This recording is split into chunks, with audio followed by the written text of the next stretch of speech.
Hey everyone, today we're unboxing and applying the JETech screen protector for the Apple Watch Series 10 because even our watches deserve a little armor, right?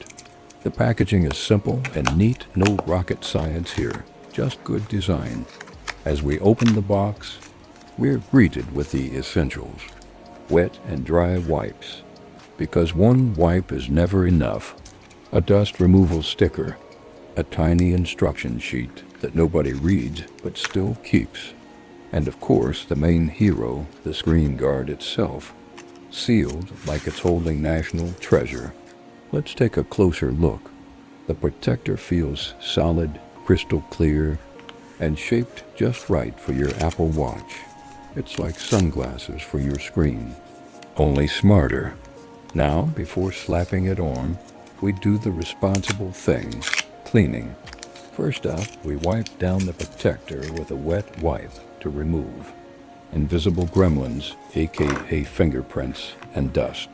Then we dry it off so it's squeaky clean.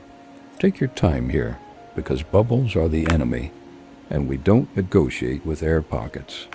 Now that the guard is ready, we move on to prepping the Apple Watch. Same process, wet wipe first. Get every edge and corner, then dry it like you're polishing a diamond. No smudges allowed. We want this screen looking cleaner than your camera roll after deleting screenshots. Everything good? Cool. Now comes the fun part, the application. Line it up like you're docking a spaceship. Gently place it down, press from the center, and push out any bubbles like a pro. If one refuses to leave, gently work it out. No need to panic. This is a screen protector, not a heart transplant. Give it a once-over. Perfect fit? No bubbles? Smooth edges? Boom, you nailed it. Give it a thumbs up, subscribe, and support the channel for more tech stuff made simple.